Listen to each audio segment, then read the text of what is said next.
Blessed love to each and everyone. Give thanks for your presence with us.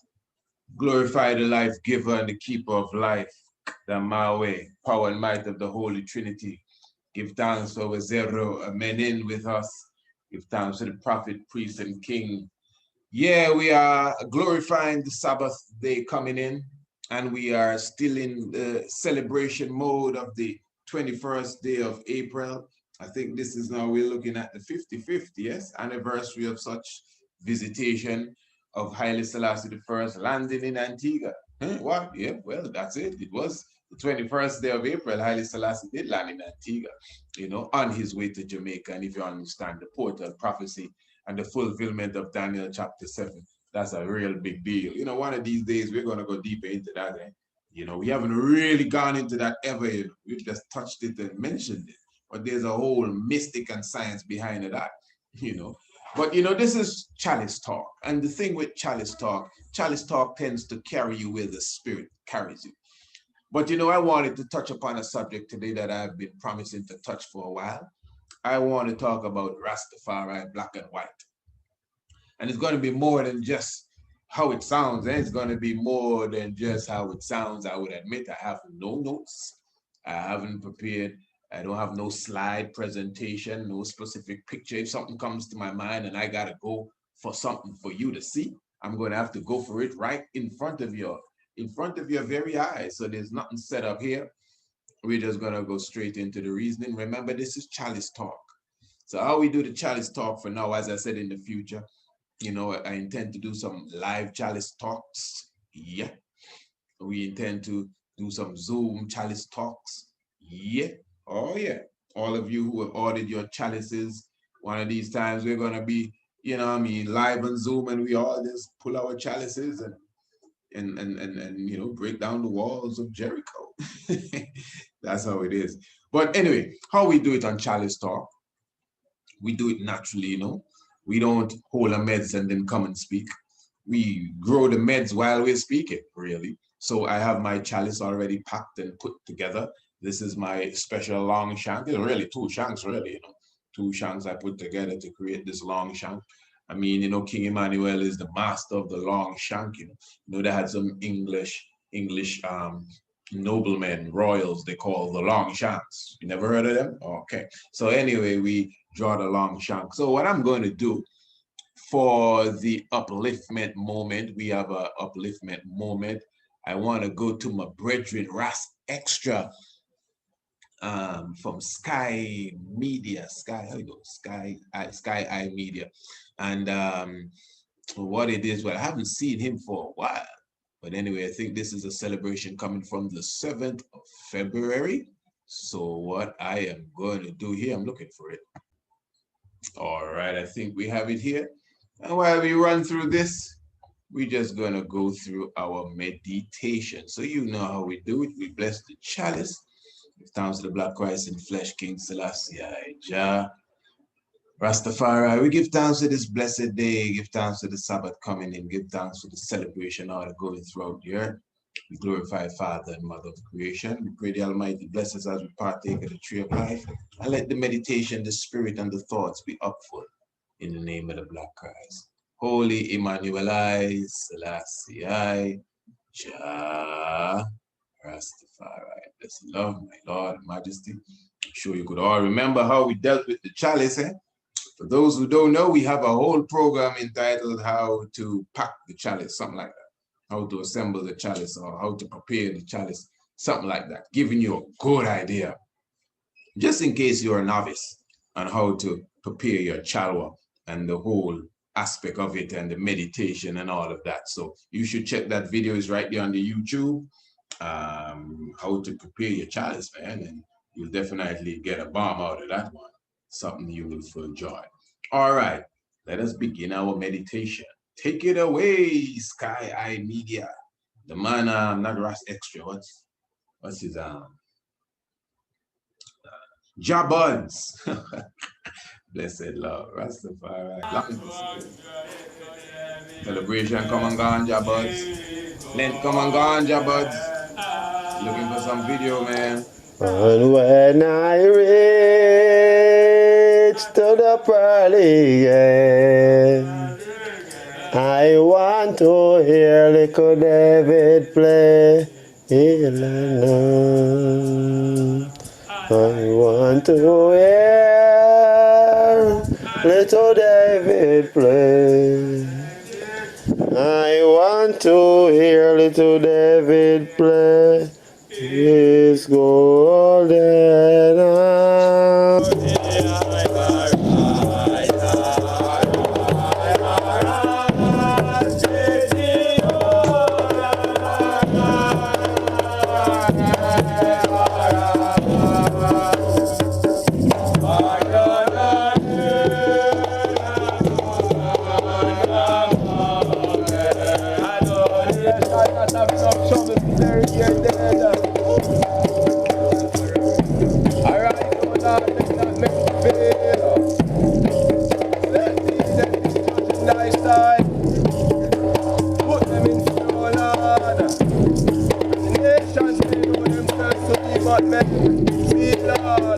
Say aye.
Rastafari, burn from here the Vatican is so hard. Straight down to the cup of me in Jamaica. Don't Chalice give the judgment of the Almighty. If the dark that we upon the walls of Babylon, and the blood of tongues and blood of tongues and outside God, the lost behind. Rastafari. That we may God in my life, God in my earth, God in my own God. That we may God.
celebration with us, of course, you know.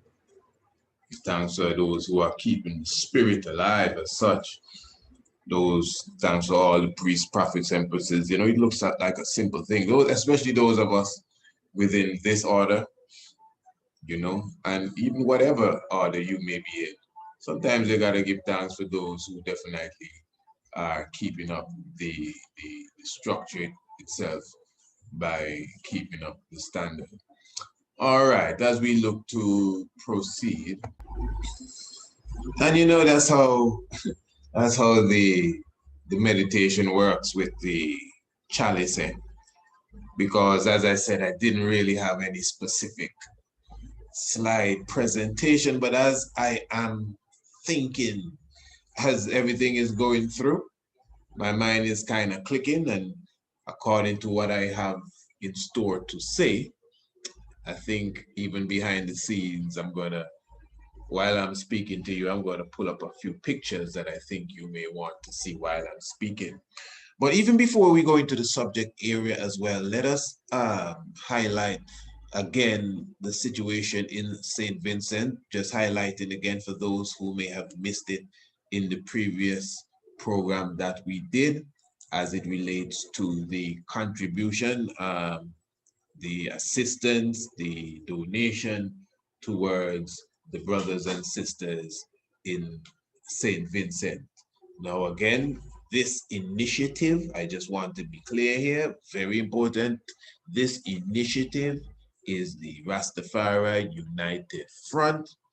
I could even send you even to the video we did with good brother Wisely, wherein again, you know, the whole connection is still there. You could make your donation straight to Bongo Wisely, you know, man. You know, if you prefer that with the numbers. I don't have those numbers right. I don't clean up and shine up for the Sabbath.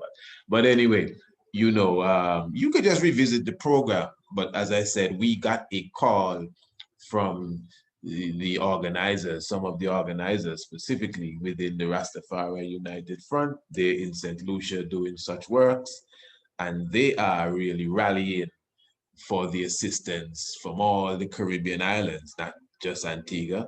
And they contacted me specifically here in Antigua and asked for that assistance to as I said, as I'm speaking to you, I'm still pulling up a few pictures here, but to assist in the gathering of, you know, finance specifically.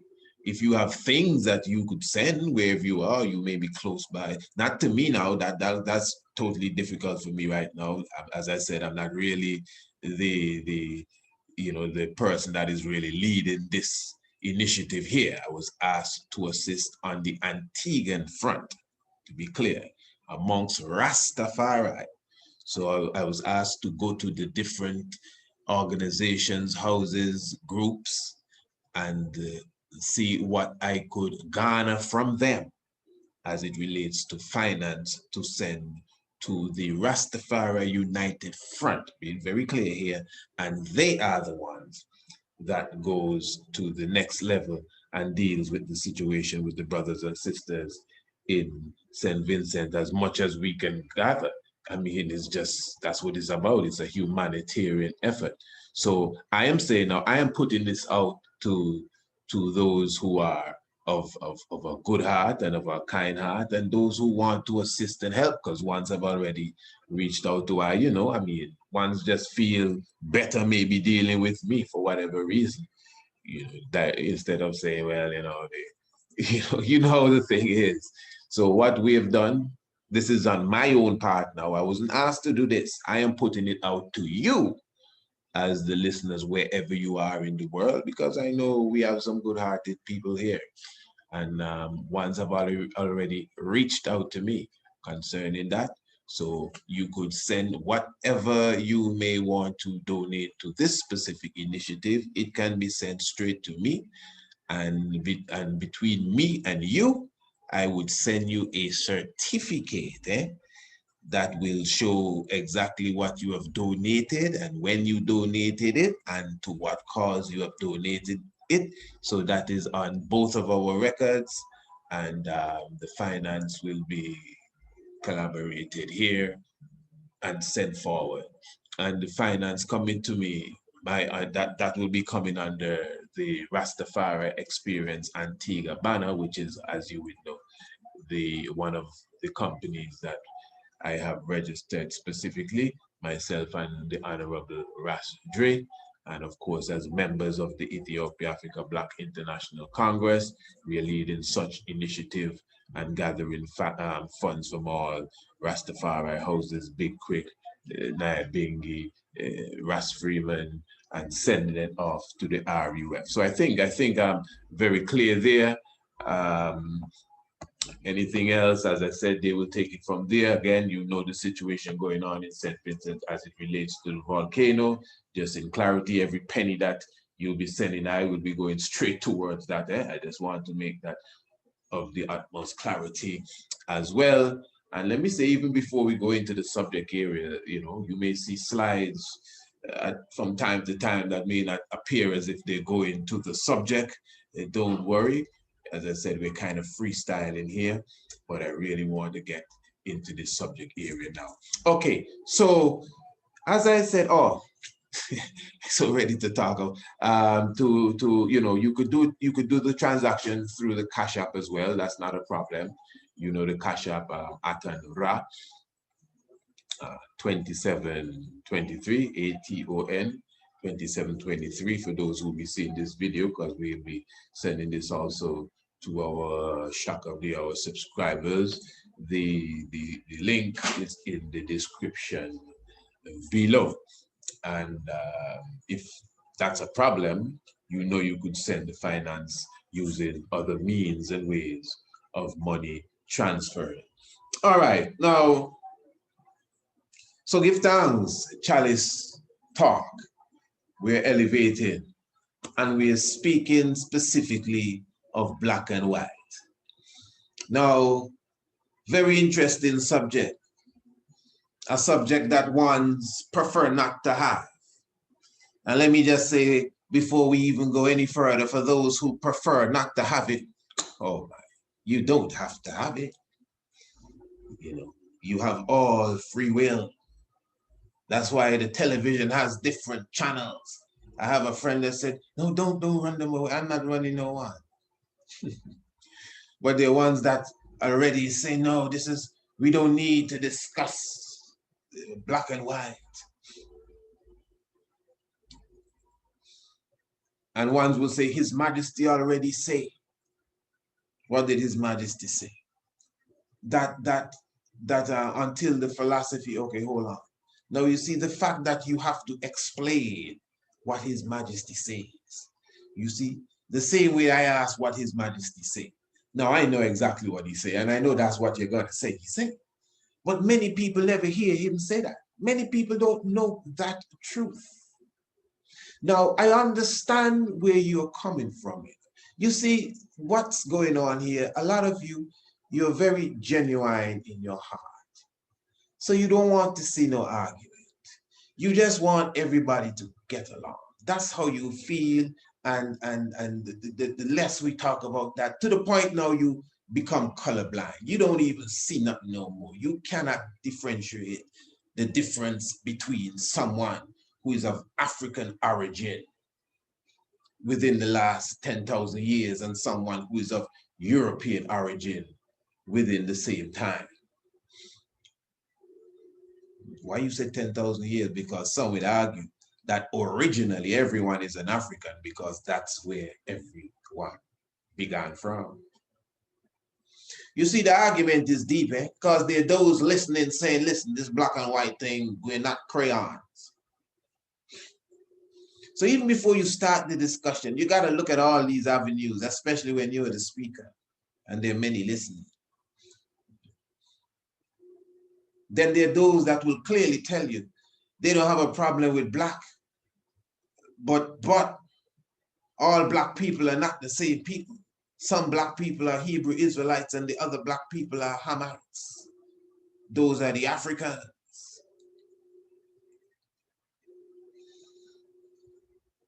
So you have a lot of different philosophy and thoughts that enter the discussion. But as much as possible today, going into this Sabbath. I just want to look at it as realistically as we can. Also, we can look at some of the philosophical, pardon me, outlooks, but reality must always, you know, if you want to use the term, trump the discussion. Reality, you know, yeah, reality. What is really in front of us, just reality. Okay, let us get into this. So, what is this all about? You know, when I hear people talk about black and white, I always say, okay, and let me say before we go there too, you know what we mean when we say black. Oh my, I know, yes, you're going to go for the American Law Dictionary and tell me black means white and white means black and black means bastard and be black. And yes, okay, wow, I understand. I overstand. I understand. You know, we could stop forever at words, but for discussion and conversation's sake, you know exactly what I mean when I'm talking about the melanated people. And then melanated is another thing because they have Indians, as they call them, that have more melanin than certain so-called black people. What is a black person? They have people that I refer to in discussion's sake as black people, and they almost border in what you call white people, to the point that if you put a white person next to this black person, the shade of color is almost the same. You know what I'm talking about. But you could see that definitely there's a difference here, even though the shade is almost, and in some cases, the same.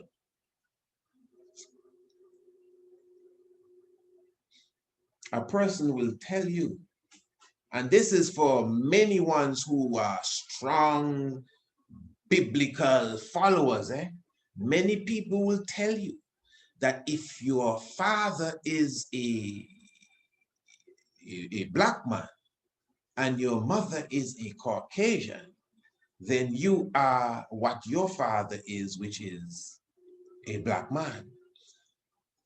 But if your father is a Caucasian and your mother is a black woman, then you are, no matter how you come out, no matter how you look, no matter what your identity, like a Bob Marley, that don't mean nothing. Your father is a white man, a European, that's what you are. Where do you get that, you know what I mean, rationale? Well, that's what the Bible says.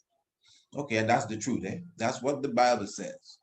You know, yeah, I'm just telling you, it's the truth. That's exactly what the Bible says. You are what your father is. You know, which brings a lot of confusion into the discussion. A lot of ones who are saying that they're this and that, they can't even map their generations, 2, 3, 4 generations back. But confidence, and remember our generations went through a lot. A lot. So I'm just putting things on the table.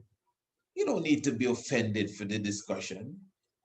You know, you see, when you hide your head in the ground, like the fairy tale ostrich, because real ostriches don't do that, Real ostriches don't put their heads in the ground.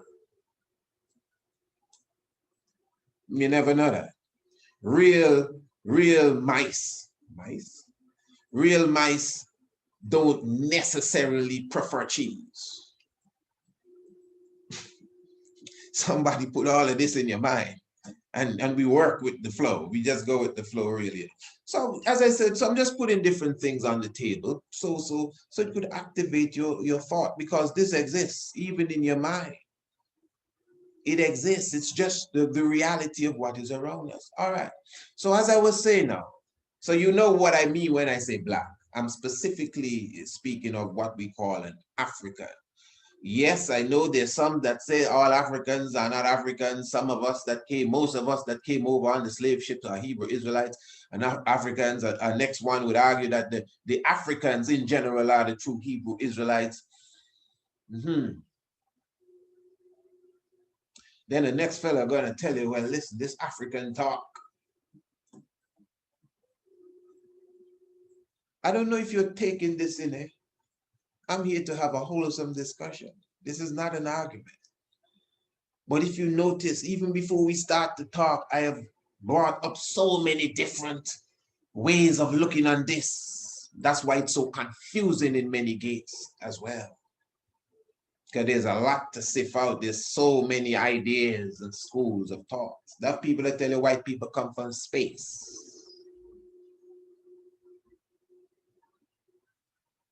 I'm sure some of you follow the rhesus monkey theory, meaning that the Caucasian world did not, even them phrases, and so people argue about that Caucasian. People say the black people are the real Europeans. Hey, listen, which is true, but this is all understanding, man. I'm telling you, maybe you never even hear me speak like this because I comprehend conversation. This is why a lot of conversations don't go nowhere for simple things like that. Well, you see the European man, but hold on, we're the real Europeans, you know, we're the first people in Europe. Yeah. But then everybody's an African now. But listen, when you speak of black people and white people, so what happened to the Indian people? What about the Japanese people? I never hear, they don't really come into the discussion. Somehow it's always black and white. Man, but I think the white man should be the white man. Okay, so what about the Chinese man? Then some will say, yeah, all of them is hidden. Then the next person will say, no, man, the Chinese man is black people. No. Them people is real black people. The Indian man is black people. The Mayans and Aztecs and so, brother, that you're always talking about, them is our people, them is black people. Again, and someone else will say, if you're not the African man, melanated skin with the woolly hair, you are not the black man. Okay, good. All right, enough of that now. So we done jump from here to there, all the jumping and all the things. Good. But it was needed, eh? Trust me. For the discussion, you need to just feel my energy because me talking here. Now, what's the reality of this? This is why we have scholars, we have researchers, you know, in the world that we live in. For example, you see the time of COVID-19, you start to speak about, well, listen, man, you don't need no vaccine. All you have to do is use your ginger, pardon me, and your cayenne pepper and your turmeric. They jump on you right away. Are you a doctor? Which university did you graduate from? Yeah. So we believe in science. We believe in what the university has to say. So when we speak, a lot of what we're talking about here is coming straight from the university. So we give thanks for our esteemed scholars, and that's why you always hear people ring the name of Sheikh Anta Diop. But it's not him alone. You can go to the Leakleys, Louis Leakley and his wife. What's her name? Is Louis the Sheikh. But no disrespect, eh? But the Leakleys, they're the ones that did a lot of work in, I think, in Zimbabwe and South Africa as well too. But the point is that the Leakleys, as well as other archaeologists for sure, and anthropologists, pardon me, would have unearthed bones and fossil remains going into the hundreds of thousands of years as it relates to the origin of the human being. And of course, it all points back to the black man. Whether it's Homo sapien, or Homo sapien, or Homo erectus, or whatever the state of Homo that the fossil is in, it obviously is leading back to the origin of mankind, as they would say, the original Eve, you know, and that is the black man. In fact, you know, contrary to the religious outlook, science uses the woman, the DNA of the woman, the mitochondria in her DNA, literally holds the memory of who you are. the woman. So it is the woman that is really used on a scientific level to show, you know, the origin of mankind. I'm sure many of you have seen that documentary that National Geographic came out with about a decade ago, the Mother Eve, or the origin of Eve, something like that. And the science is there. So that goes very contrary to the theory that it is the man that shows you who you are. But you see me, I'm not into too much of that. This, who your father is who you are. And no, man, you know who you are? You're who your father are, and you are who your mother are. Don't come with no funny thing. If you mix it, just mix, that's what it is. Don't come try to tell me, oh, you know who this is. No, I don't trust that. Because clearly science shows, and even theology is a science within itself. It belongs to both parents. Everybody has something to share. The chromosome, the X and Y's, maybe it's 23 and 23. It's a balanced thing going on here. So you know, so who you are and who your mother, who you are, who your parents are, straight up. That's my philosophy, and that's how I look at it. You know, good. I'm different. You know, I don't follow people's outlook. You know, like you have to pick a side. People trying to say, do you think we're matriarch or patriarch? What are you talking about? We're both. What do you mean? What are you talking about? You know, God is a man or a woman. Yeah. God is a German being. Oh, damn. If you're asking of the sustainer and the life giver and the creator, it's a positive and negative structure. It must be male and female. Just reality. So the science now that we are speaking of is university science. This ain't no religious science. Or please excuse the term, no Rasta science then. You know, remember we're Rastafari. Okay. But it is Rastafari science in reality. But I'm just saying it in such a way to show you that it is what the universities would even speak of. They can't lie to you. They may lie to you on TV. But when you go into the halls and the records, it's clear that the black man, the African man, the melanated man, the man from the place they call Africa today, whether it was El Kebelon or something else, or the earth was one, and all of that, the man and woman from that spot, the dark-skinned man with the night eater, the hair that the comb is afraid of, man, when we used to be small and they comb in here, hear the teeth of the comb, bling, bling, bling. They come and put what do you call it thing? Grease, we used to call it, in your hair to make your hair soft and try to comb in. Yeah. The locks. That's the hair that lock, eh? That's reality. The African hair is the hair that locks. This is not disrespecting nobody else. Because other hair, I mean everyone else, it's here. We have the wool, it's really here. It's here, it's like stringy. That's just reality. You know, you don't have to be offended. You didn't make nobody, I didn't make people. We create and produce and so on and so, but this wasn't our grand design. So however it happened, that's just the reality.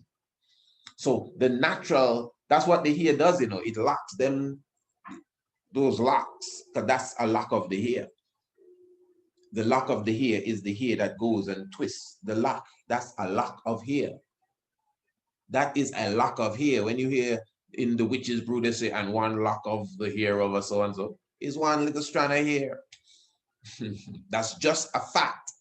And it is the black man's hair, well, the black man with the ninth eater here, that locks. And it does assist, because when you just leave your hair, you know, it actually locks up. Even if you don't put nothing in it and do all the dull it up and put in the maca root and not the root, but the dull and all of that, and the aloes and so. Because that's how we shake out. We used to call it shake out. It naturally locks. So it shows the origin of the man. Because remember now we're dealing scientifically, we go to Sheikh Anta Diop again, who speaks of the Grimaldi man that some 80,000 years old, the man from the interior of Africa, speaks of the Broken Hill man, 110,000 years old. These are fossils of these people. The Broken Hill man, also known as the Zimbabwean man, and according to Giap's account, it is the Grimaldi man who went into Europe wearing the name Grimaldi.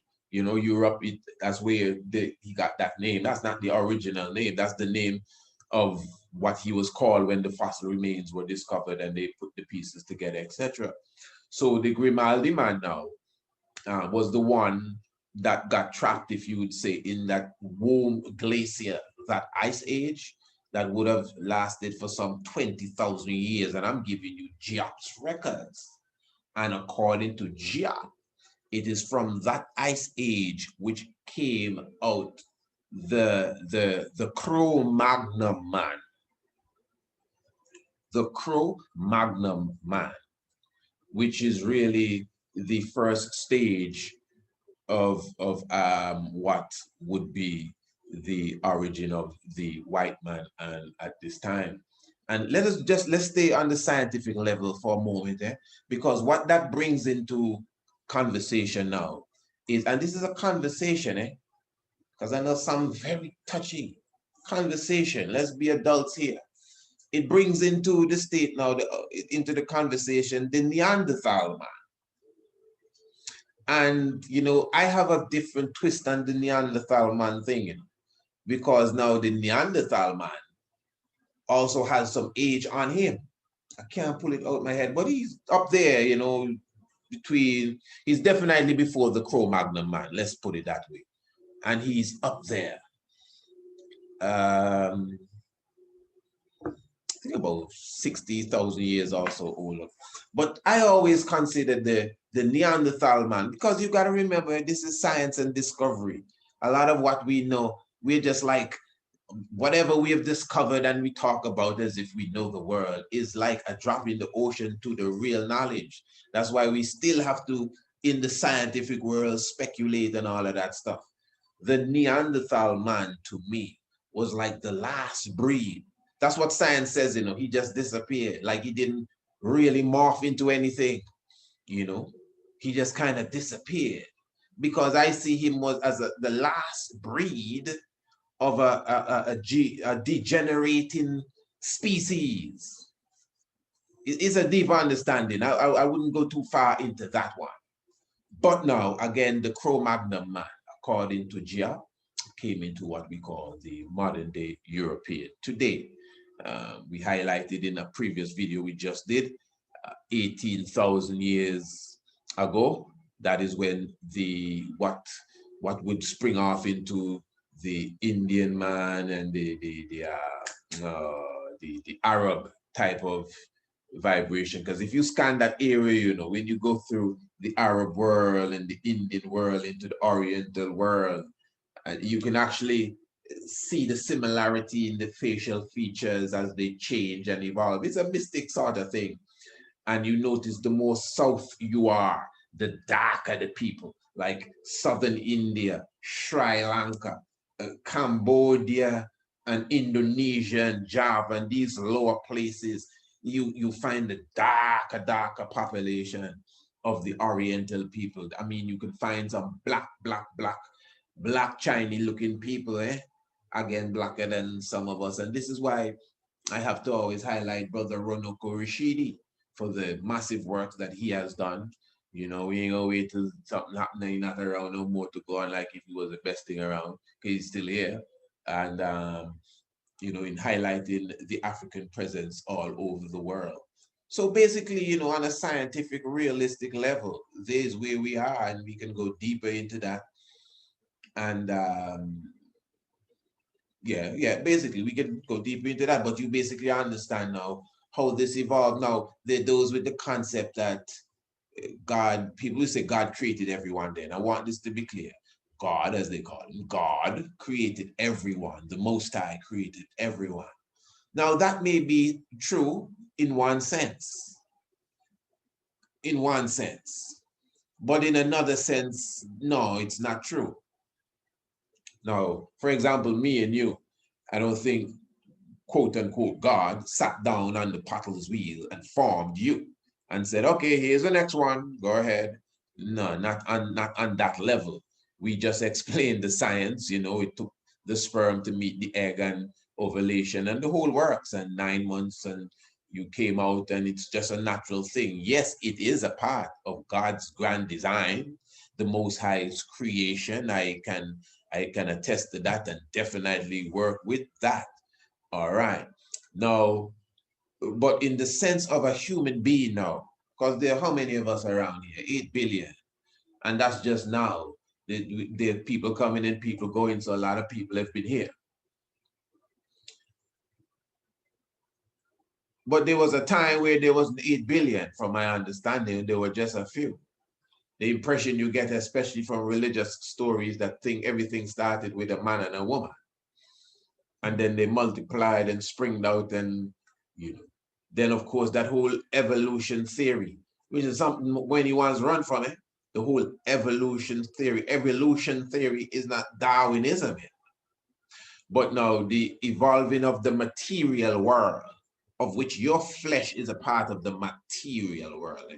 Your flesh is a part of the material world, and your spirit and your soul is there too. I know many, hey, listen, this is deep, because when you look into it, a lot of things that are there with us, animals and everything, they evolved into where they are over a long period of time. So that is deep.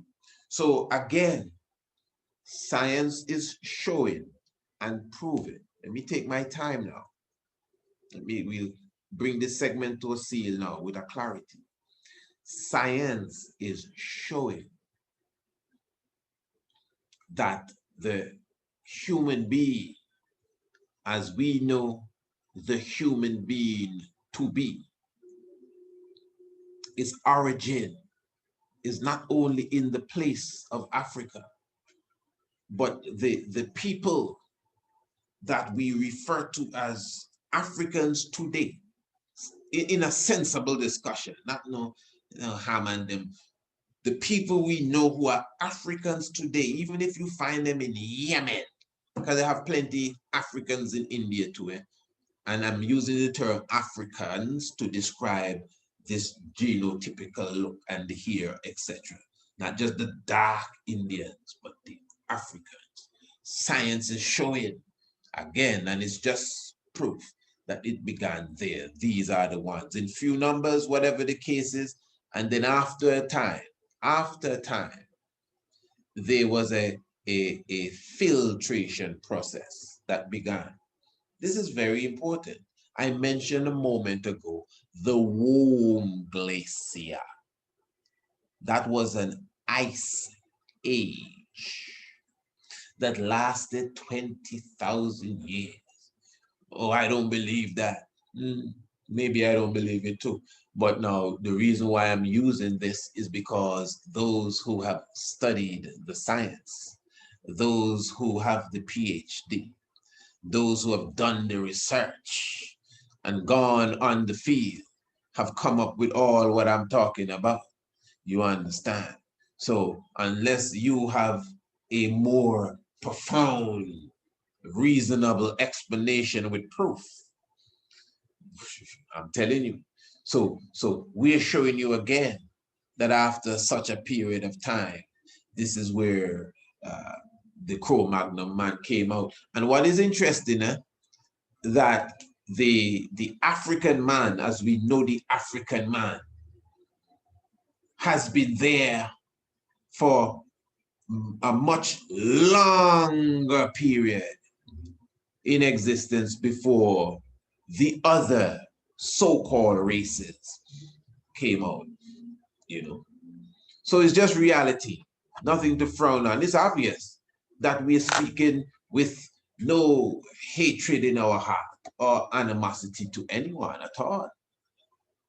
But you have to be truthful. Now, you see, this is why a lot of you don't like to talk about this, because just the conversation alone, you ain't got to huff no puff, just to talk it, the truth of it. It sounds as if you are already putting others in some sort of corner, some sort of submissive position. And again, you don't want to see no ugly, you don't want to see no argument, you just want everything to be nice.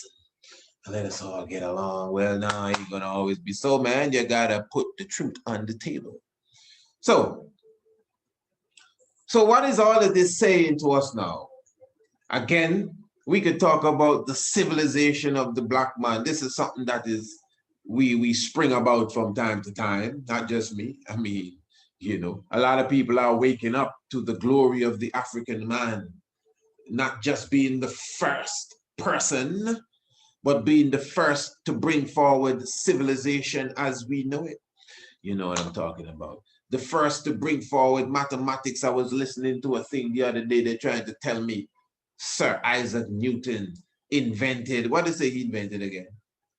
Calculus, yeah. Wait.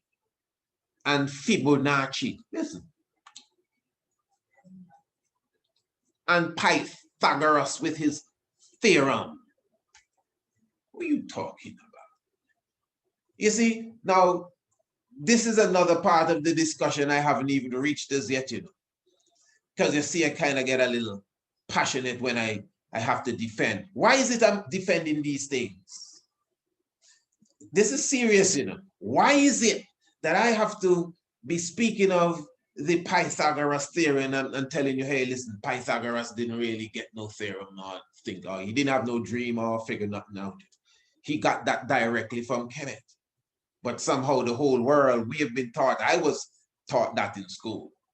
That's what I was thought, not taught, thought. That's what we thought, but nothing really goes on. Who's the other fella I mentioned there? Isaac Newton, calculus. How he go? Gravity. Yeah, gravity. Yeah, he invented gravity too. An apple fell on his head and he figured the stuff out. Yeah. I called somebody else there. Fibonacci. Fibonacci. The sequence of numbers within the petals and the pine cone. Fibonacci, the Italian, a couple hundred years ago, figured that out. The builders of the pyramid, the Merkut, who already have the so-called Fibonacci numbers within the science. We have already highlighted that for sure. Documentary 7 cleaned that one up. The builders of the pyramid, that definitely is riddled with pi, 3.141. Yeah? 3.1415926. Well, 3.1415926. Give thanks. Right. So the Fibonacci numbers, the pi, the unitary number 1, or that's the unitary number I. The golden number, all of these numbers, epsilon.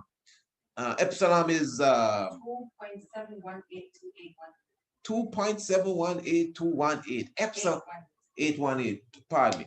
All of that is found in the pyramid, but yet still all of this is attributed to some European. How did that happen? Now that's a very interesting mark on our history.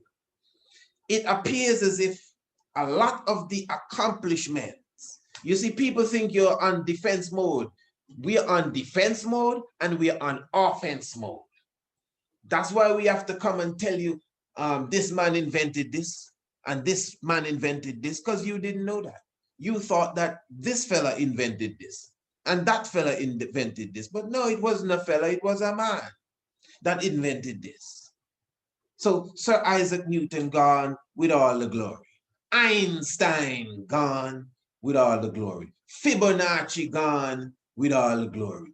Jesus Christ gone with all the glory. Okay? So all of this now, this didn't just happen by chance.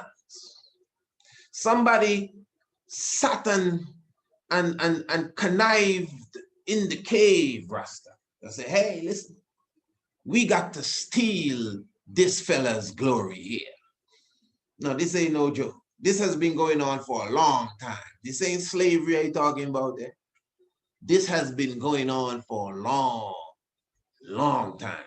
And this is why history now is key. You don't think Constantine and all them fellas had their slaves? And Alexander the so-called Great coming into the motherland. Again, it's all of these philosophers that came and learned at the feet of the brothers of love.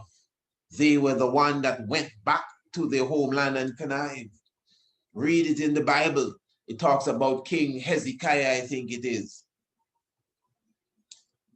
Is Hezekiah? Yeah, man. Even Vaughn have a song about that, you know. Treasure. Vaughn Benjamin, Midnight, song Treasure. It's Treasure. Well, it's on the album Treasure. But there's a song, oh, I can't remember the whole rhythm, and he's not hitting me yet, but I know it well. And he's saying, the king showed them all of his treasure. The song is Treasure, yes. The specific song is Treasure. How the king showed the people all of his treasure. But anyway, in the biblical scripture, I think it's King Hezekiah. He came and, you know, the people them came, the representatives of the other nations came to talk to him, and he gonna show them everything. I say, yeah, hold on. Everything here, man. You see how I live in, man. Have some wine, have some bread, cock up your feet, man. Diamonds and the shield of my father, you know.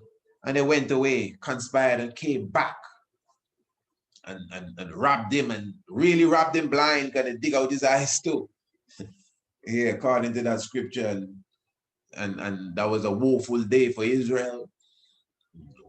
And that's why I use the term the brothers of love, because it's through the act of love.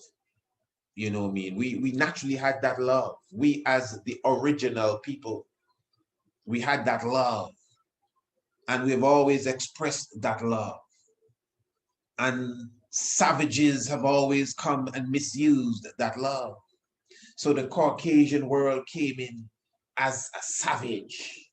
The Arab world came in as a savage. Now, I'm not here to tell you, well, maybe everyone didn't think the same and all of them kind of things there. Listen, we did a program on the shock of the hour last night. You hearing me? We did a program on the shock of the hour last night. And that was about the sister Carriel Horn. I don't know if you know about her. And she's the one, 15 years ago, she's a former police officer. And she and about 8 other police officers, they were arresting this black man, and one of the police officers, he started to beat the man up and choke him like he wanted to kill him.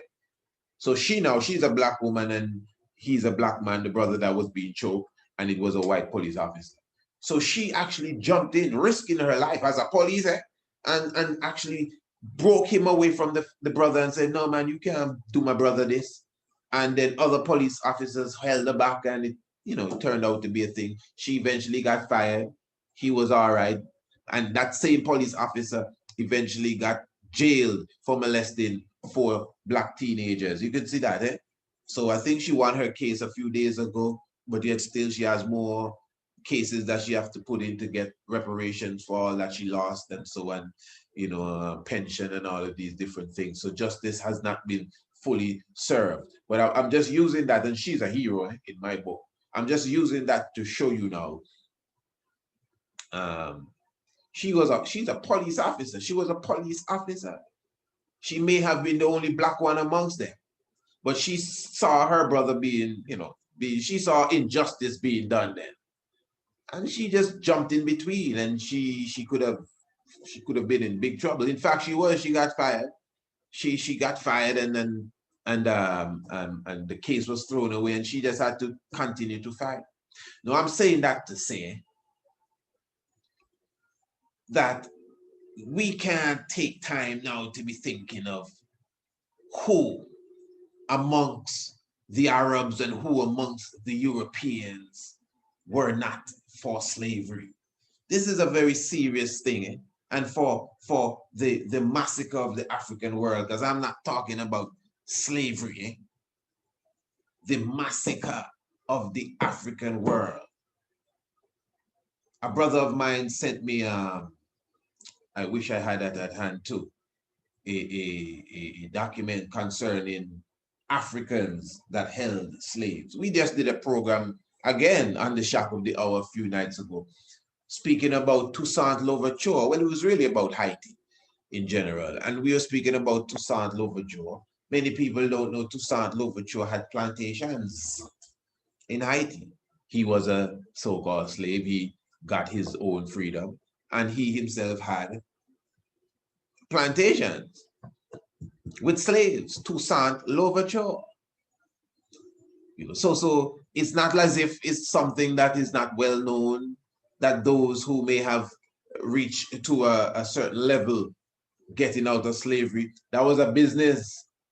That was a business, having plantation with quote unquote slaves. I don't know how Toussaint treated the slaves. I really don't. I'm gonna lie for him and make up a story just so he can look good. I don't know.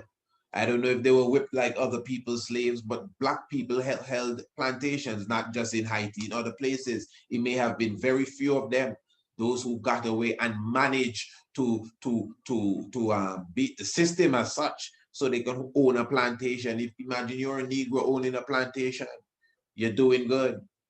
2 plantations. It's something like today. Just a few Negroes own plantations. It's something like today. You understand? So I can't say how he dealt with them. I really can't. I don't know what the case is, but for sure, you got to understand how to separate the plantation life, even at that time, from the horrors of the transatlantic slave trade, and specifically when slavery freshly began as well, too. But the point is, though, that yes, Black people also had slaves within the system, not just in Haiti, but in other places. All right. That don't take away nothing at all from the discussion that's going on here. That don't change the outlook of reality. The reality is that the African world has suffered a serious onslaught up to this very day. It's not the blow that has us in a dizzy state. Eh? We are still getting the blows. We are still getting the blows. So this is why when people talk about, for example, slavery, and ones will tell you, well, this is maybe a European speaking. I didn't put your people into slavery. No, you didn't put, but your forefathers did. And the reality is that you're still benefiting from what your forefathers did. It is a simple thing. It's just like you are in a house and your family is in the house. And then one day a set of people come and say, hey, get out of the house.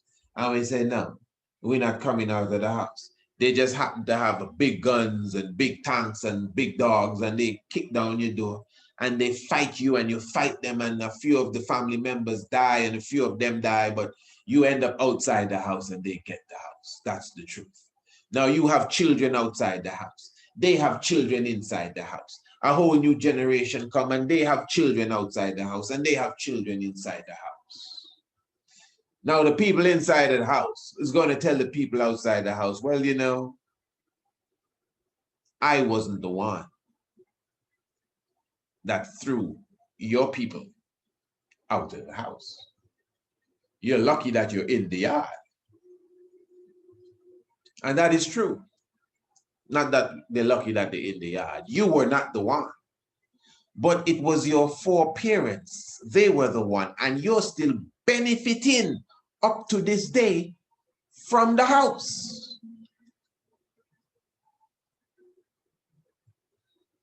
You're not even talking about dividing the house. And then there are those of us outside that would even take the veranda of the house. Very few of us would take back the whole house. Very few of us think that radical to say, hey, you need to come out of the house. Because there are those of us that will say, no, my brother, it's all right. Leave them in the house. This is a new time. Let's all get along. Leave them in the house. It's okay. We'll build another house someday. Let's pull ourselves up by our own bootstraps. But you don't want to come out of the yard. And it's your yard in reality. That's the reality, whether you like to hear it or not, of what is happening today.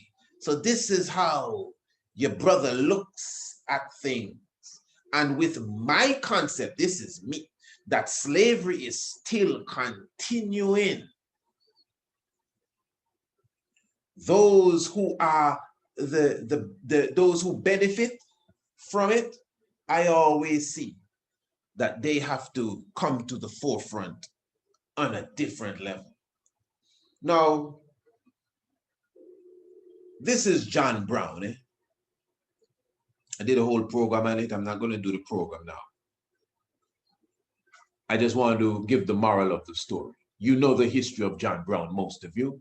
He's an abolitionist, obviously a white abolitionist.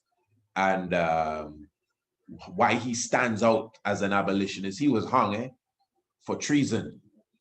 Why he stands out as an abolitionist is because, unlike other abolitionists, he went to the extreme to assist the slaves to get their freedom. He went as far as to even involve Sister Harriet Tubman, or at least attempted to involve her. What's his name? Frederick Douglass specifically said that Frederick Douglass, spoke the African freedom. I'm paraphrasing, but John Brown lived it. John Brown, that's what Frederick Douglass says. And John Brown now, an individual who even took his sons and armed them. He even raided an armory once and got to get weapons, I should say, to give to Negroes so that they could battle their way out of slavery. Of course, those who are very extreme in their outlook of white people will tell you that, well, they don't care nothing about no John Brown. You know what I mean? The cracker had his own ulterior motive. All right, I mean, yeah. But I know for sure that I don't see in my little studies another quote unquote white person that has stood up in the defense of Black people in such a radical way like John Brown. There may have been more that history just did not get the camera on, or whatever the case is, the news reporters didn't reach in time to cover the story. But this is what we have, and this is what I know. And if you know something else, I would like to hear it. Now, to me personally, this is how a real person of European origin that is truly concerned about Black people affairs, this is how they're supposed to operate. Now, I'm not telling you to go kill nobody or to pick up arms. You know, you can't go play no checkers with nobody now. You got to play chess. And in playing chess, you got to understand the time that you're living in. So maybe if this was the time you were living in, the time of John Brown, of course you should pick up arms and go kill some crackers, slave masters, and bust some shot in some wicked head. What are you talking about? You got to do that. But don't go try that. No, man, you got to be more smarter than that, man. You're crazy. You got to be more, you know, you got to be a bit more shrewd. This is not the time for that. So, but even though this is not the time for that, you're supposed to have the same sort of heart. You see, you have the same heart. You see, a lot of us have the heart, but we lose the brain. You know what I mean? So you may come with the John Brown heart, but you come with a different kind of brain. No, you got to come with a sensible brain, knowing that, okay, we're going to do this a different way.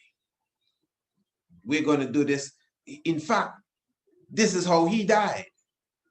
Yeah, he got a few victories, but it didn't take too long for them to say, you see this brother, John Brown, the nigger lover, We gotta take him out. And they just work on him and they catch him and that's it. That's it. You know, in his radical self. So as radical as you want to be, whoever you are, you got to be wise with it. So I wouldn't encourage nobody to go try no John Brown thing. But be John Brown in your heart if you are a European, if you honestly believe in the African struggle, and you honestly believe that the black man God is the real God, you're supposed to have a John Brown kind of heart. It's supposed to be something that you could obviously see. It doesn't have to be your anger against the system. It can be your support for the righteous cause. I'm very serious. So if you now, for example, now we're talking about Rastafari, and this is a lesson. I'm the teacher here, yo. And they say, I'm the teacher. No? I'm the teacher here. I'm sure you have a class, I come and sit with you. Babies can teach. There's a time when your little baby come in the room and go, ga, ga, ga. Time to teach. You sit and listen. So don't get the people take statements and carry them far. I'm the teacher here. I ain't hear nobody else talking. I'm the teacher here. Me and the princess here. We are the teachers here. So when it's your class, I'll come and sit, and some of you have classes and I come and sit, right? Good. So, right. I just want to make sure people take my comments and find it all over the place. People say, oh, he said he's the teacher. No, Jai's the teacher. No. I didn't say all of that. Right. Good. So as Rastafari now, and you see, this is what I'm saying here. The reality is that I consider Rastafari as an African culture. It's an African tradition.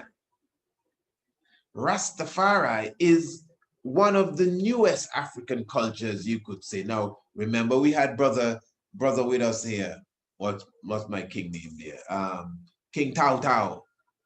And we were discussing about all the different cultures that you have in Africa at the moment. You know, I think he mentioned 3,000, about 3,000 we were looking up, yeah. And the African culture, you should, when we check it, the African culture itself, or cultures, they're different, they're diverse, and they do have a similarity within them, but they're different. They're not all the same. It's not the African culture. There's nothing like the African culture, but yet still there's a culture and a heritage that Africa has in general. You follow what I'm saying? Good. Naturally. I see Rastafari. It has that thread of African culture within it for sure. It's African. Rastafari, just to look at it, you could see it's African. Growing up in the West, yes. So it has the West language and a few other things that the West has in store. That's just the truth. But at the core of it, English is not Rasta's language. You don't see me even beat off English, forget our own talking and I own words out. You check it. But Rastafari in general is an African culture. I think I'm clear with that. Now, I don't know, you see, this is where the difference comes in between religion, culture, and even a movement.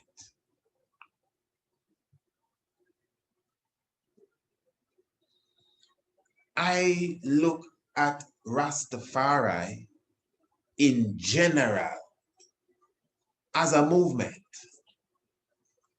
It's a Black liberation movement. Now, many ones argue that Caucasians, white people, they don't usually mention Chinese, they don't usually mention Indians. I don't know if they forget them or they're not talking about them. I like to bring them in because some people would say, oh no, them all right, man. Them is our brothers and sisters. And some will say, all of them out. Because it's a Black African liberation struggle. Okay. All right. What do you think about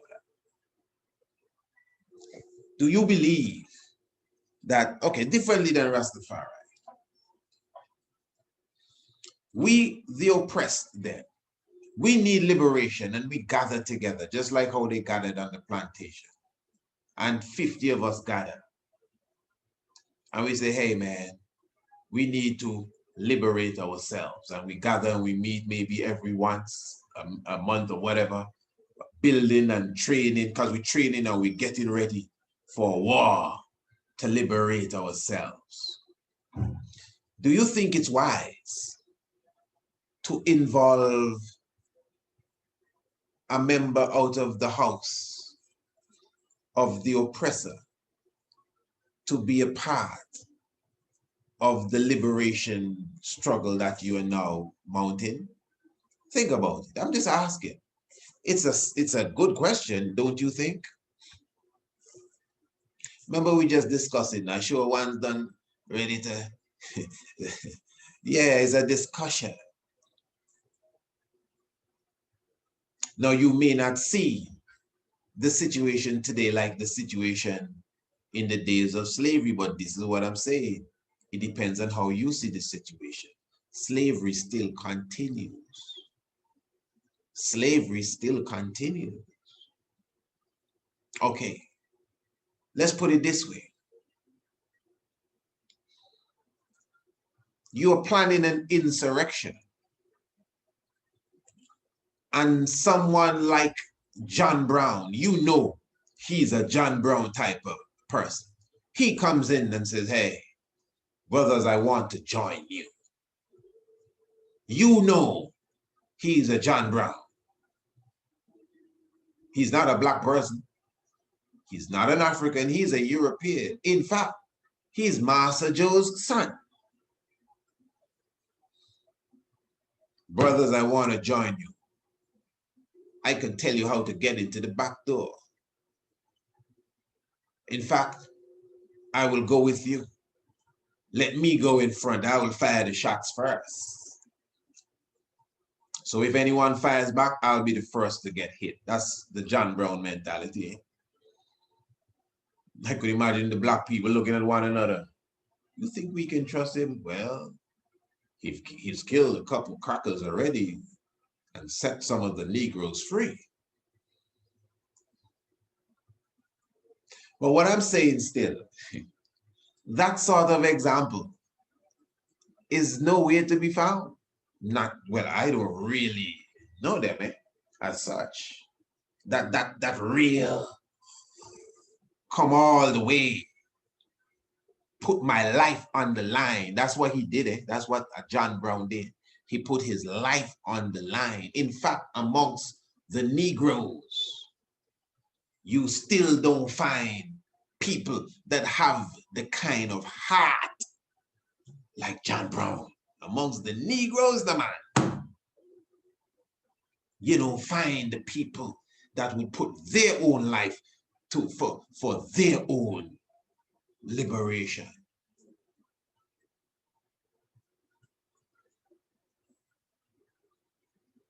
So, not only to be skeptical of anyone outside of the African tradition, what I'm saying is this: we're too nice. We're too nice. And we're too pretending. When you send your children to school, if your child is in, let's say, the 3rd grade, and they're in class, you as the parent, I mean, you're not just allowed to go and sit in the class. Maybe the teacher is nice and says, oh, Miss Thomas, you could come anytime and see what we're doing. Okay, you get a blah, you come and see. But that's not a habit you can pick up, but that's for the 2nd graders, that's their time. That's how the world runs, If you go to the church, you have the women's fellowship group. That's when the women gather together. You have the mothers' union, all that in the church. That's when the mothers come together. Then you have men's night. They have certain lodges and these places no woman can even daily think to even enter. That is for the brothers. So we make these distinctions. It doesn't mean you're sexist. We make these distinctions. It doesn't mean you're prejudiced. I am saying, you want to tell me, as a black nation of people, look at me now, man. You want to tell me, as a black nation of people, African people, you can try to figure out who I'm talking about, you know what I mean. We don't have no niche, no section cut out that says nobody can come into this room unless you're an African. Something wrong. You can't tell me everything we have, we open the doors for everybody. That's foolishness. And if you are not an African and you feel offended, that is your business. Believe me, that don't mean nothing to me. So what? So what? We are an oppressed people, specifically. And you're going to tell me, and we are very inviting people too. I'm not telling us to segregate from nobody. We are an extremely inviting people. But we have to have something, whatever it is. We have to have some room in all the love we share in. And that's my problem here. We don't think like that. King Emmanuel say, feed them with a long spoon. I always bring that up. We ain't feeding nobody with no long spoon. Not even a short spoon. My Lord, I want something to eat. Oh yeah, man, go and take the food out the pot. Take it out yourself. That's wrong. He said, feed with a long spoon. You telling them to go take it out themselves.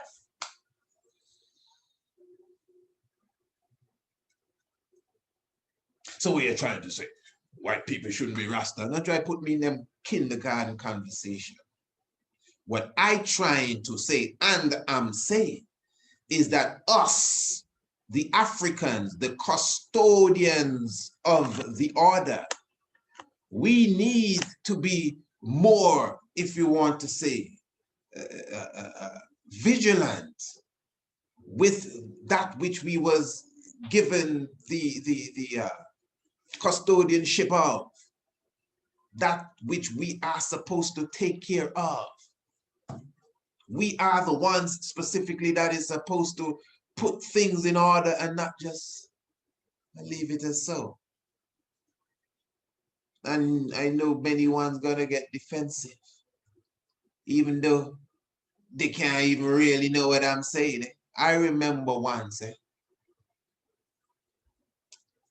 that I had a discussion, and I wouldn't call no names because you know I can't. And this was at Bobo Shanti Hill.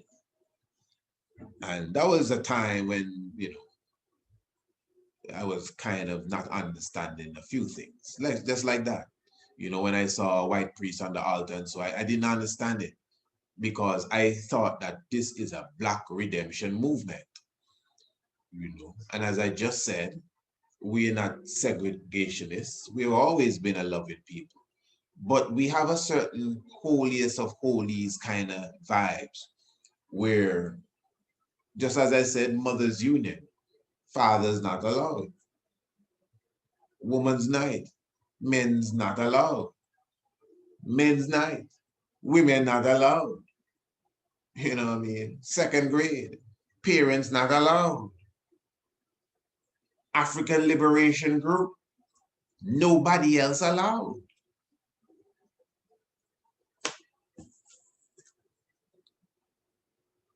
So there have to be some space. They got to, and let me, before I go too far, because I know you're thinking and some of you not even listening. I honestly believe that salvation belongs to everyone. Salvation. Salvation. That is why I began by separating things. You have a liberation movement. Everything is supposed to be entwined. But the soul of someone, the saving of the soul of someone, the preservation of their soul, I think that is for every human being. even down to the animals. You get what I'm saying? But again, as I began this discussion, because some of us are so weak-hearted and light-hearted and we're afraid to offend people, we are slow to lay down the gauntlet and say, hey, no, you can't pass this. No, you can't go this far. I'm going to show you what I'm talking about. I had a discussion with some brethren and I was saying, listen, man, at that time I was saying, listen, man, I don't think a white man's supposed to be an altar ministering to me. Man was saying, no, man, you can't say that, brother.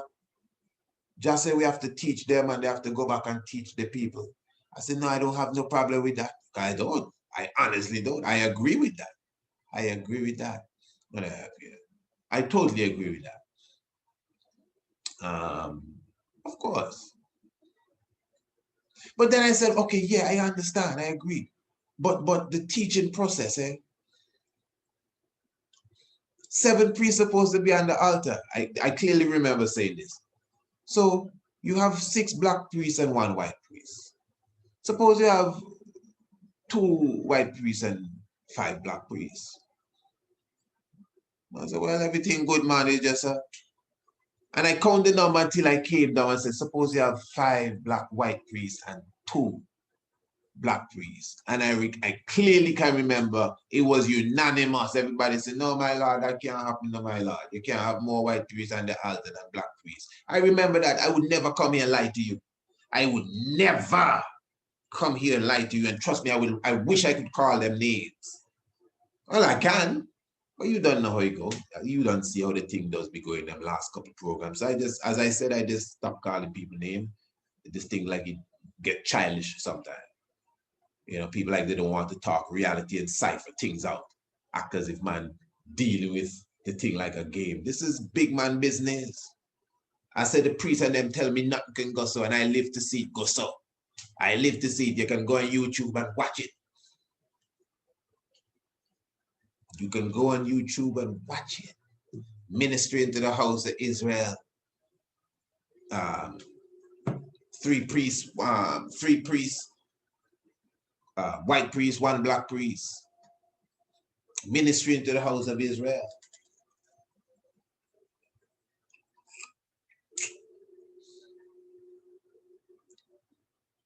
I had a video once with that very same thing. And what was interesting, the lone black priest that was on the altar was the very same one in that conversation that was pushing it hard to me. No, my Lord, that can never happen in Israel. You think I could make up anything and bring that to you? So this is what I'm saying. Again, salvation is for everyone. King Emmanuel said you have to teach them, and of course. So if I'm going to tell you, boy, these people they dealt with us as savages, and we have the remedy to turn them from savages. Why would I want to hold them back from that? So whoever making up things about me and saying, I say that white people not supposed to be Rasta, and I say this and that, don't be making up nothing on me and telling no lies. I am saying that the salvation must be for everyone. What kind of mad mentality would that be for me to say, well, you know, so then I go into some religious thought then that God can come and kill off everybody else then and lightning them down and leave the world. I mean, I mentioned earlier that the Neanderthal man is the last stage of a mutated man, because you have to keep this in mind too, and this is very important. All other nations are mutated versions of the black man. They are mutated versions. That's the truth. That's why the melanin is less. That's why the same thing with the hair, and the color is gone, and the blonde stuff, and the blue eyes and the green eyes. I know somebody's gonna say, oh, there are black people with blue eyes and green eyes. I mean, let's talk like sensible adults here. Yes, you can pick out the few of them, but you don't know where we are here. We don't know where we are here. Man, there are people that have 6 fingers on one hand. Come on, and 6 toes. So there is the odd man out, the odd one out. These things do happen. But in general, you know what I am talking about. Yeah.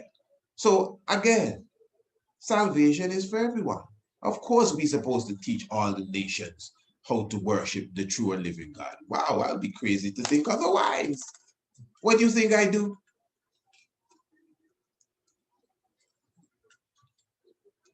Some of you are going to get offended here, right? But I'm telling you, right? The vast majority of people, maybe not that listen to me, but those who genuinely support me are Caucasians. You ever hear me come and be calling names and say, well, this man support this one, this and that and that and that? Most of all them name is white people. I telling you. Some of them they don't call. I don't call the names, but they are ones that patronize. Patronize. If I bring out a book today, I mean, I could give you a list of people that are going to be the first to buy it, and the vast majority of them. I'm just telling you the truth. I'm not saying that they're not black people. It's a conversation I'm having with you. I'm showing you something. So wherein a lot of us just talk. You see, this is why, you know, a lot of us just chat, you know. And these people I talking about, look here, I talking about black people and white people, eh? And here how I talking about black people, the first. I telling you all people that come out of white black people are mutation. I'm not saying it to insult nobody, but I'm not gonna hide it because I'm a coward. If you don't like it, that's your business. Go and stick your head in the ground like the ostrich. If you can't take the truth, that's your business. I say white people mutated from black people. Judgment. And white people came down on black people like savages. We never deal with nobody. So don't be telling me, oh, black people had slaves. That don't mean nothing. I said white people came down on black people like savages. You have some kind of history to show the contrary? So we'll cool out. And the Arabs. And that's history. That's not hatred. That's the truth.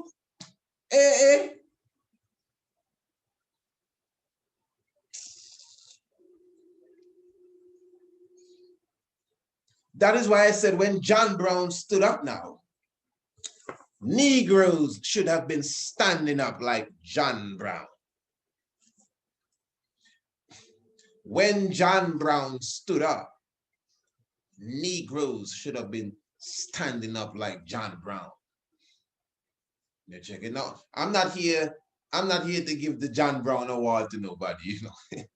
But as I said, you know, if I was to really check who's with me then, especially, you know, because money that talking, you know, we do mind your own business. It's money we talk about. This ain't no talk. This talk thing, waste of time. And talk, we just talk. Eh? Your heart is in your pocket. Eh? I believe in that a lot. Your heart is in your pocket. Anything you say you love and you don't spend no money on it, you lie. Especially if you can. Foolishness. Don't come with no stupidness. Which woman you love and you're not spending no money on her? Or vice versa. You lie. Get real. So that is why I brought up who I brought up. As I said, I'm not giving out no John Brown award. I am not going to call his name. I don't want to embarrass no one. You know? You check it. But if I was to say I'm looking for some John Browns, it'd have to be some of these people I'm talking about. Not that just patronize me. Now, I have people that, the shock of the hour, subscribers, that subscribe for the whole year, and they don't pay the discount price. They pay the price when they add up everything, and they subscribe for the whole year. People that subscribe 3 years in advance and still somehow sending you for the month. White people I'm talking about. People that don't have children, but they still take they homeschool whole year package. Again, they're still not paying the discount. I'm talking like one person doing all of this, and there's several of people from all over Russia. What a place there, Adam is from there. Bosnia Herzegovina, and all these people there, places there. Eh? When he was telling people, come down to Antigua and join us, then the megaliths, white people be coming, black people come to it. But when you really check it out, where you expect your people to stand up with you and support your initiative. You see us talking about St. Vincent and sending relief for the people. I'm sure I can call 7 Caucasians that will not only send something for the St. Vincent people, but they're going to be first in line. I'm not making it up.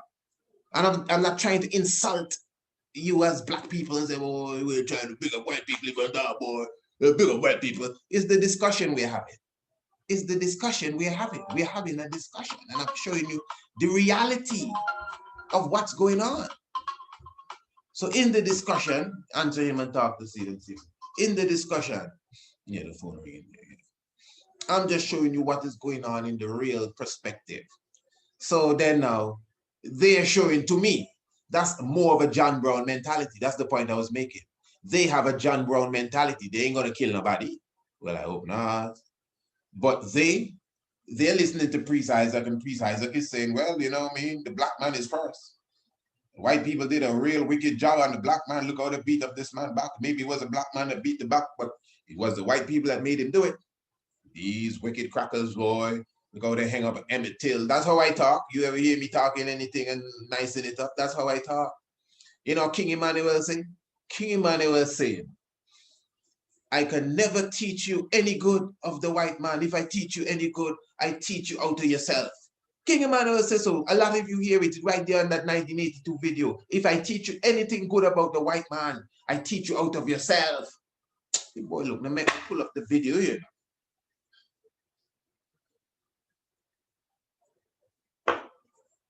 And them same people listen to me. You don't hear me talk. You hear me talk. I don't pull back no punches. I just talk it as it is.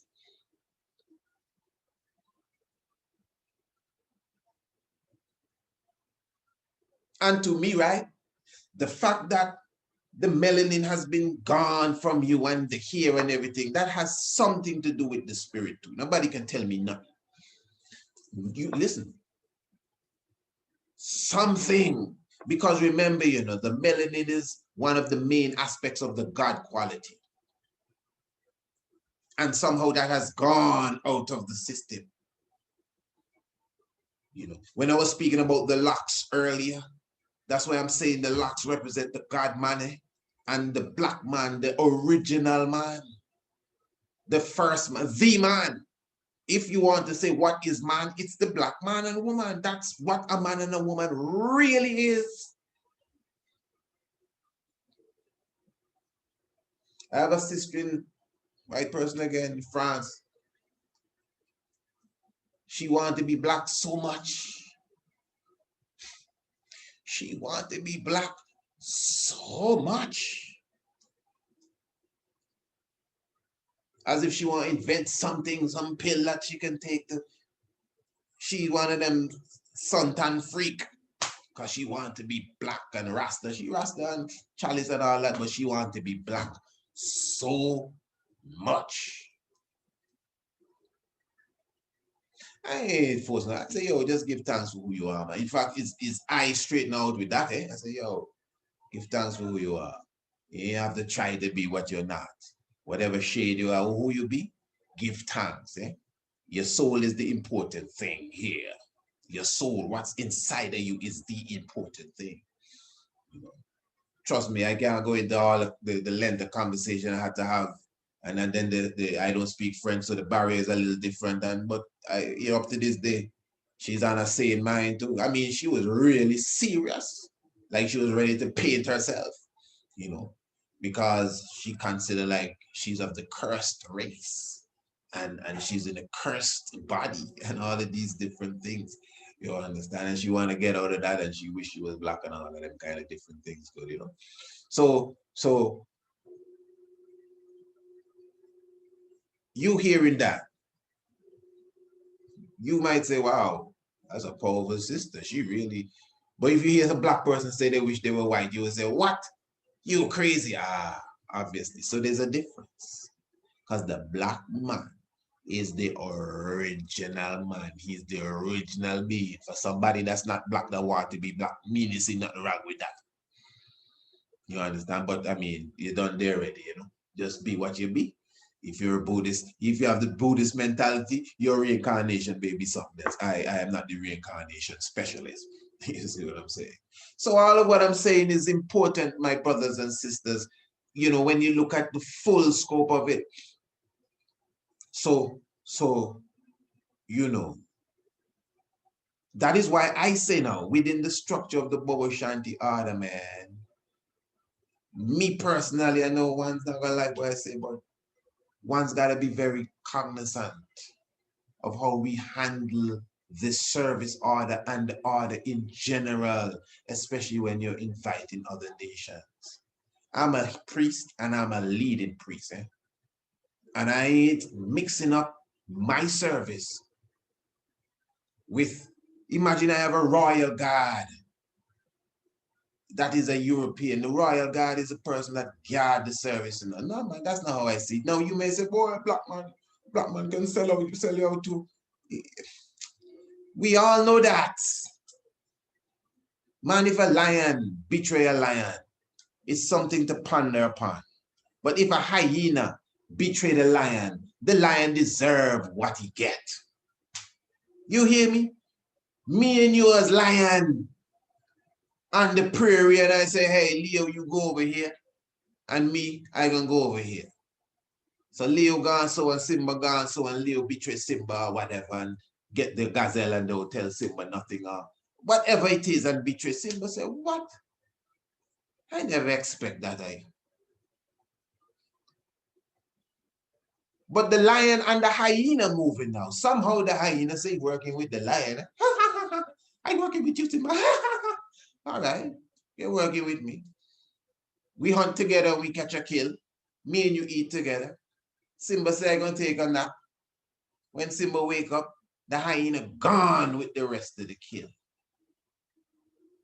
That's how the hyena operate. That's the nature of the hyena. You can't be upset with the hyena for doing what hyenas do. You ain't got nobody to blame for that. With the lion now, you could have said, boy, wow. I mean, to me, you should take a few days off to mourn because your brother betrayed you. Wow, how he could do me that? But when the hyena betray you, you shouldn't have nothing to say. This is what I'm trying to show you, my brothers and sisters. So even though the hyena come in and say he want to work with you, you're supposed to have a system that's so well set that you can't fall prey to the hyena's deceit. I take the service so serious, brother. Me? Man, is one time I was in that funny position there, and the Caucasian was on the drum. I tell you, man, I was ready to turn the place upside down now. They just don't know. But it's cool. Yeah, I mean, and I on the altar talking about, I don't play with them things. Listen, I'm very serious. Who don't like it is your business, man. That's your business.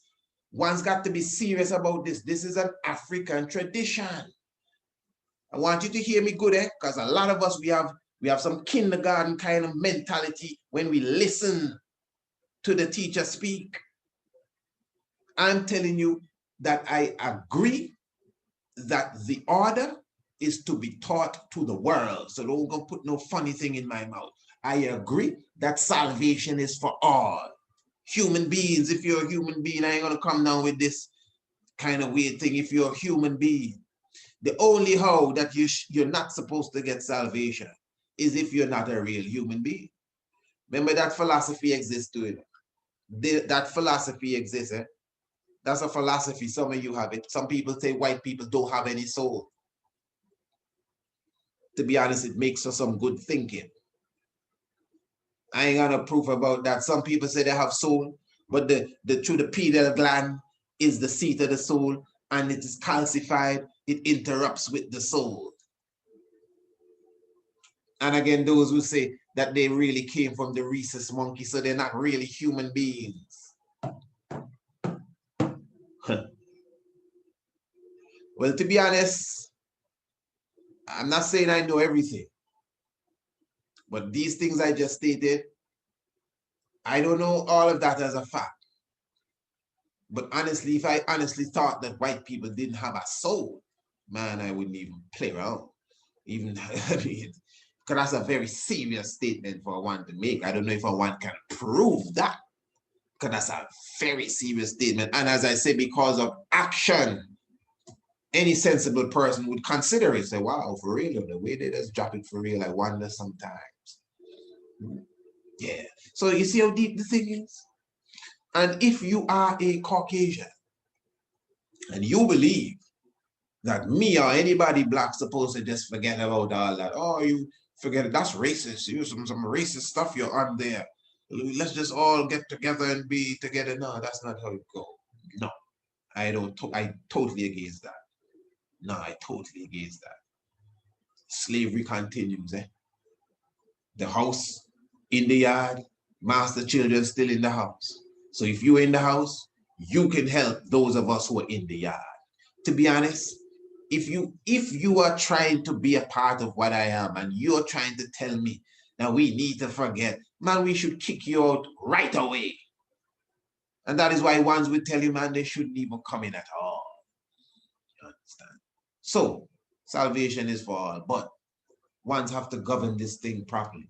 We need the long spoon philosophy that King Emmanuel talk about. You can't have me no congregation there.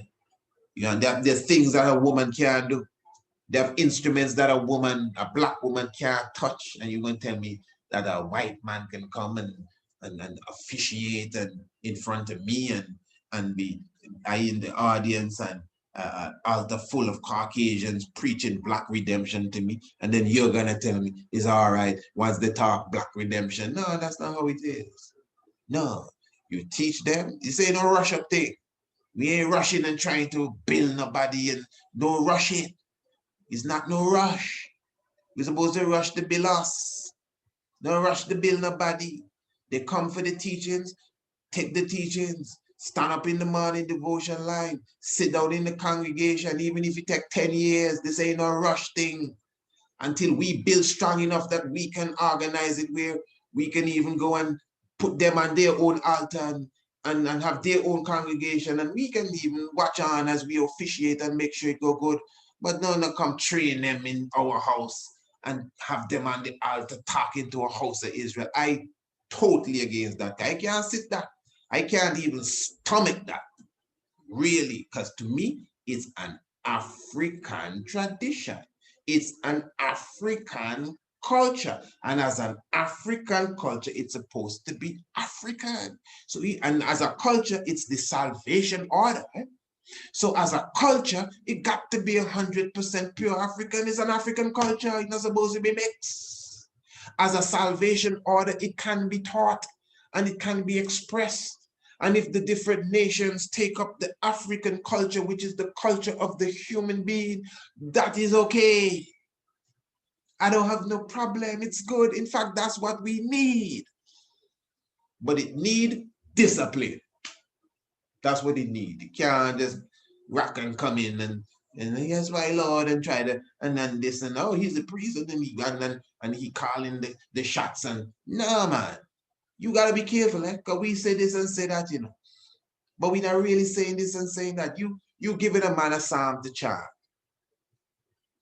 And the psalm that the man chanting is a psalm, is not the psalm that he's supposed to be chanting. You say, what are you talking about, priest? Okay, this is not me. This is Bobo Shanti philosophy. That every man is supposed to go under their own vine and fig tree. That means an African, Africa, Chinese, China, India, India, and European, Europe, and all of that. So the repatriation is not just black people going back to Africa. The international repatriation of King Emmanuel is everyone going where they really belong. All right. So when you have a psalm or a hymn or a chorus that's specifying that I am going home to Zion, or going up the river Nile, or back in Ethiopia, where the land where I belong, right? All right. Because when you say these things, it's coming from the heart. It has a power, right? Now, if your philosophy is that the Caucasian is not going to Zion to live, that's what the chorus say, I'm going, my home is in Zion. Let me just pick a chorus. My home is in Zion and just waiting for me. All right, good. That means that's a chorus a black man's supposed to say. Because according to the philosophy of the Bobo Shanti, the Caucasian's home is not in Zion. I'm not being racist. I'm just showing you something. The Caucasian's home is not in Zion. So when he's singing, my home is in Zion, just waiting for me. Now, I know you're going to try to say, well, you know, we're going to make Europe Zion and all of that. No, you see, we try to fix these things too much. On the Bobo Shanti, listen, when I got crowned, there were certain principles that I was given. And on the principle sheet that I was given, with one of the principles says that, not the morning principle, a sheet that was given there, what do you call it? It's not the Constitution, but almost like a registration with the principles, a few principles of the order. And one of it is, no, not the certificate. One of it is saying, no white man shall be a member of this Congress. That's exactly what it says. No, the Bobo Shanti Congress I talking right there. It says, no white man shall be a member of the Congress.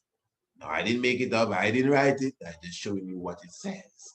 Now, some will argue that, you know, men, you know, Rasta does say men is like a funny guy and man is the real man. So one's argue, well, you know, but we know as Bobo Shanti, we never say white man. We always say white men, you know, and one would say it's better to have a black heart, white skin and black heart than a black skin and white heart. But this is not comparison. It's not better you have. This is not comparing white with black. It's talking about the inclusion of others outside of the African nation. That's what I'm talking about. And if there's inclusion, which I already expressed that I have no problem with that, I think it is necessary to teach the salvation to the world.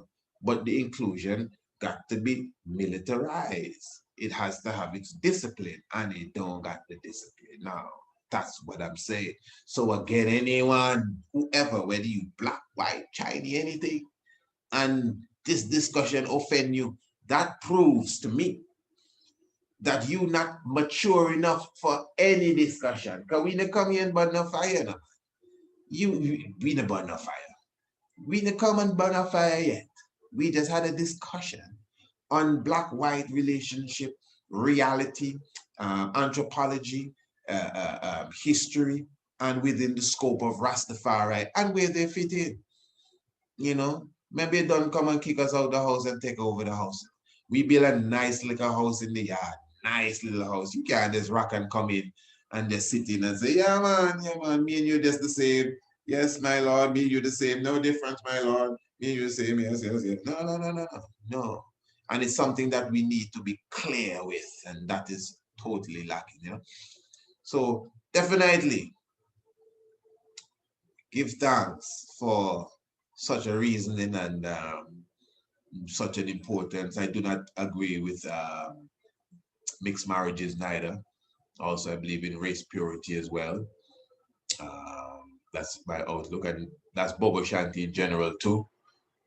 And so obviously the fact that you're not supposed to mix in marriage shows that there's some levels there of the difference. And you see, this is what it is. One's run from the fact that there is a difference, even in the realms of the Most High, because we just want to be Babylonians and everything is just the same. It cannot be so at all, you know. So definitely give thanks. I hope the reasoning was clear. I hope no one's, especially those who are students, genuine students, I hope they do not leave the conversation with misunderstanding of anything that was uttered here. I think one of the main points within the whole conversation is just a matter of respect. And that is really where it is. So you coming into this as a Chinese or whatever, and you are admitting that the black man is God and the black woman is God. Well, I think obviously that means that the whole action itself must show that. And it's obvious that even we know, it's obvious that as black people, that we are not abusers. Even what I'm speaking of here shows you that we are not abusers. If anything, we're too soft. But we are not abusers of anyone. We are a loving people naturally. But you see, I would say that's the problem. I think we can't be too complacent, can't be too soft, and can't be too trusting. If somebody come in that is not African and you say, hey, we don't trust you, sit down there, but we don't trust you. If they feel away, that's the business, man. They can go. What are you talking about? We're not supposed to trust you. We're not supposed to trust you. So if we say, well, we can work with you now and we trust you, you should be happy. Listen, if you feel away, that's your business, man. Yeah. Holy Manuel, Selassie, Jah, Rastafari. Do give thanks for the life given, the keep of life. I know this is one of them presentations that would anger a lot, but that's the business. We don't care about that. We just care about the truth.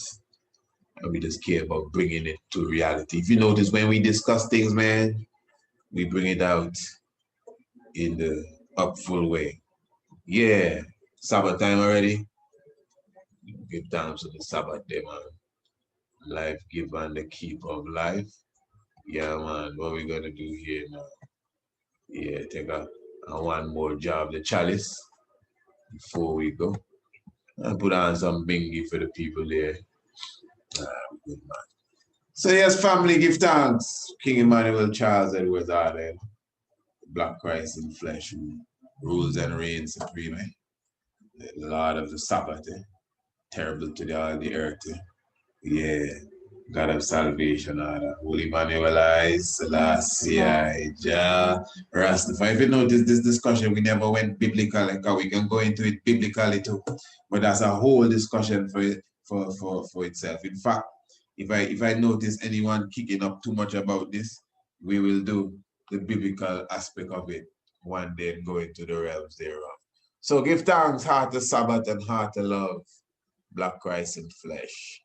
Holy Emmanuel, Selassie, Jah, Rastafari. Say love.